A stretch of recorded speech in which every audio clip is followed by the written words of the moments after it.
O Senhor esteja convosco. Ele está no meio de nós. Proclamação do Evangelho de Jesus Cristo, segundo João. Glória a vós, Senhor. Naquele tempo, a multidão perguntou a Jesus: que sinal realizas para que possamos ver e crer em ti? Que obra fazes? Nossos pais comeram o maná do deserto, como está na Escritura. Pão do céu deu-lhes a comer. Jesus respondeu: em verdade eu vos digo, não foi Moisés quem vos deu o pão que veio do céu. É meu Pai que vos dá o verdadeiro pão do céu. Pois o pão de Deus é aquele que desce do céu e dá vida ao mundo. Então pediram: Senhor, dai-nos sempre deste pão. Jesus lhes disse: eu sou o pão da vida. Quem vem a mim não terá mais fome. Quem crê em mim nunca mais terá sede. Palavra da salvação. Glória a vós, Senhor. Que a palavra de Deus perdoe os nossos pecados. Amém. Queridos filhos e filhas, amado povo de Deus, os evangelhos, não só de hoje, mas durante a semana, estão dentro do chamado discurso O Pão da Vida. João capítulo 6. E nesse capítulo há exatamente uma catequese profunda, uma catequese intensa sobre Jesus, o pão da vida. E Jesus começa explicando desde do Antigo Testamento ao Novo Testamento, explicando como Deus está preparando para matar definitivamente a fome das pessoas. Veja, um dos grandes feitos, e eu diria, um dos grandes feitos do povo no Antigo Testamento foi o quê? Vamos lembrar alguns grandes feitos. O que você lembra do Antigo Testamento? Deus fazendo o povo passar pelo Mar Vermelho. Antes, o anjo que passa exterminando o primogênito. Depois, as pragas. E eu estou falando de trás para frente, mas está vindo na cabeça. O que você lembra? Antigo Testamento. Vai, meu filho. Não me fala só da Jericó. O pessoal só fala da queda de Jericó. Não, estou falando das coisas boas. Deus fez muita coisa. Então eu já citei as pragas do Egito. Depois, passagem pelo Mar Vermelho. Para frente, o povo tinha sede. Moisés bateu na pedra, jorrou água. Teve um fato, eles tinham fome e começaram a reclamar de cebola. Ô povo que gosta de cebola. As cebolas do Egito. Eu fico pensando, toda vez que alguém me oferece cebola assada, eu fico pensando, o povo diz, porque é isso mesmo, eles reclamavam, porque no Egito tinha cebola para assar, e lá no deserto não tinha nada. Deus mandou o quê? E depois maná, e depois mandou o quê? Codorna, até codorna Deus mandou. Quando eu moleque, quanta codorna, não pode falar essas coisas.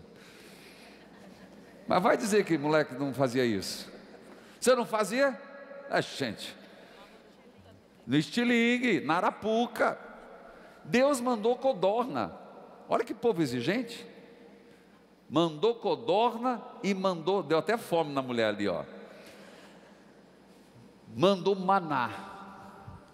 E para eles foi um fato tão importante. Eu só não me lembro o teólogo, mas se eu não me engano foi Antoniazzi que escreveu um livro. Eu preciso achar. Eu coloco na biblioteca e minha biblioteca está tão bagunçada, eu não tenho tempo para nada. Eu falei que eu não tenho mais nem tempo de ficar doente, eu não tenho mais tempo de me alegrar, não tenho mais tempo para nada. Impressionante. E eu tenho que achar esse livro. Mas acho que foi Antoniazzi que escreveu o que tinha dentro da arca. Dentro da arca que era carregado, tinha as tábuas da lei, 2, e maná.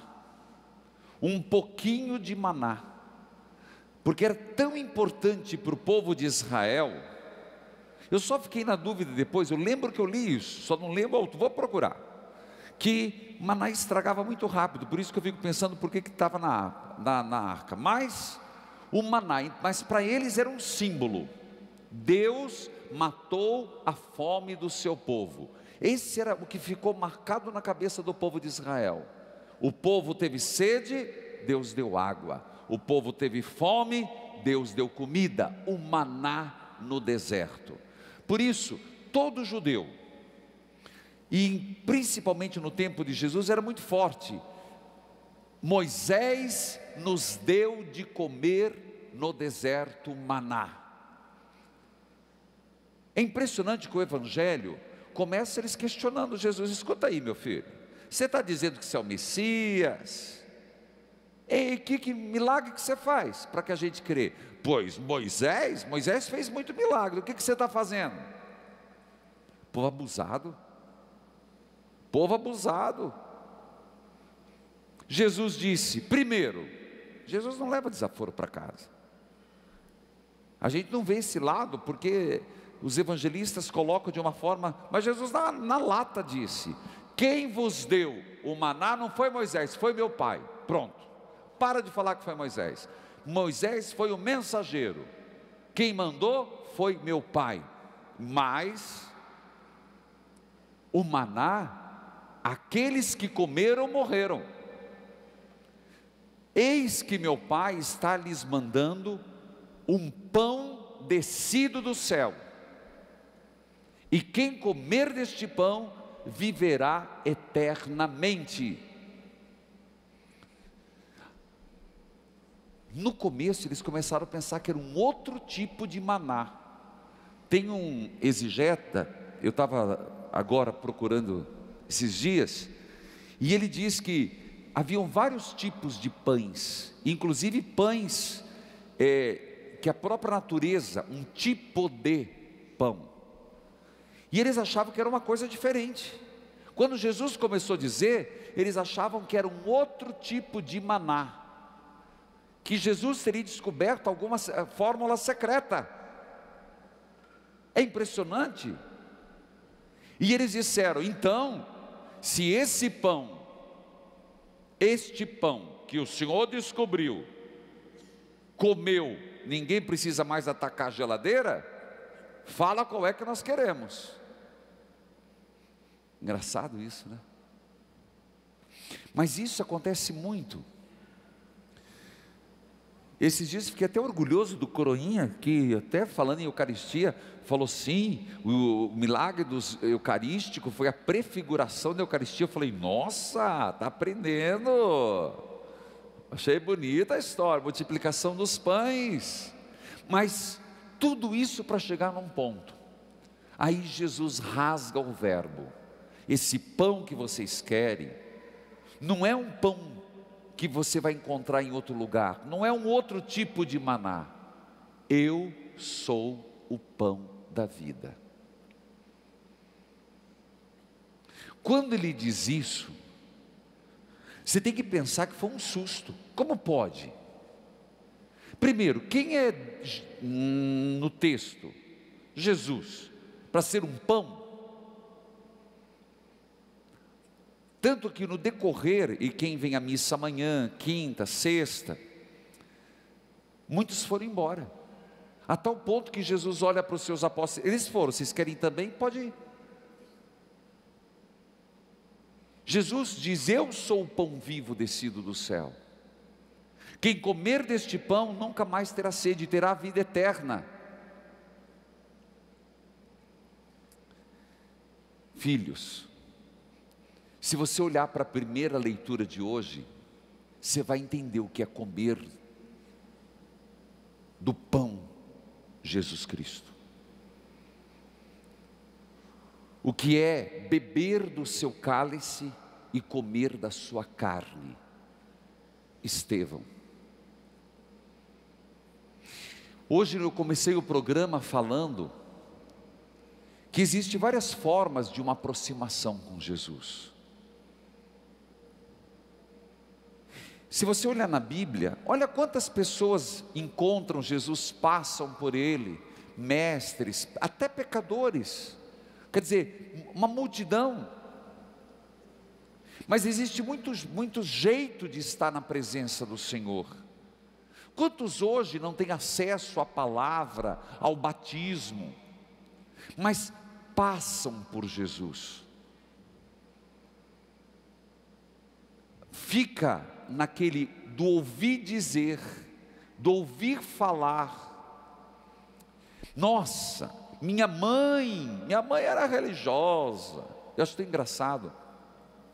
Quem viaja comigo, as pessoas, vamos tirar uma foto, padre, porque minha mãe adora o Senhor, ela vai adorar a foto. Eu falei, mas então, a tua mãe é para você.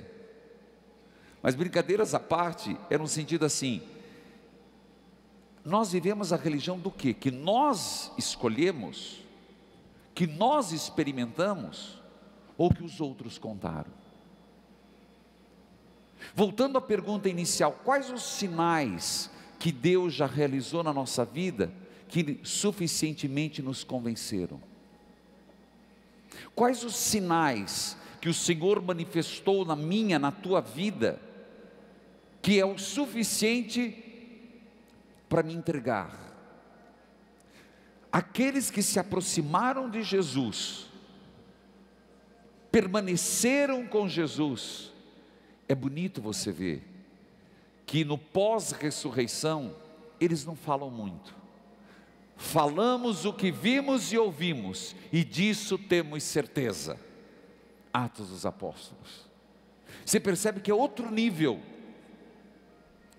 Não é de curiosos, é de quem experimentou, viveu, provou. Falamos do que vimos e ouvimos, e nisso temos certeza. Estevão, o primeiro mártir, que não era apóstolo, era um diácono, e ele disse, ele provou de Jesus, tomou do seu cálice, comeu da sua carne, e a consequência, entendeu que a vida nesse mundo não era nada diante de uma comunhão com Deus. Morreu apedrejado. É essa a diferença. Então daqui a pouco nós vamos comer da presença real de Jesus, corpo e sangue, carne e sangue de Jesus. Mas será que nós entendemos que isso nos implica, nos complica, nos mistura, nos coloca numa dimensão de proximidade com o Mestre? Será que nós entendemos que é esse o pão, é Jesus, aonde tudo se torna relativo diante da experiência que fazemos com Ele? Portanto, meus irmãos, Jesus está nos dando, se você quiser continuar a ter fome, de vazio interior, de desesperança, de insegurança, essa fome desmedida, que nada sacia, e não é um hambúrguer que vai saciar, não é uma refeição que vai te saciar, um prato de batata frita, não estou falando dessa fome, eu estou falando da fome existencial, fome de dignidade, fome de respeito, fome de fé, fome de vida. Essa fome, só Jesus alimenta.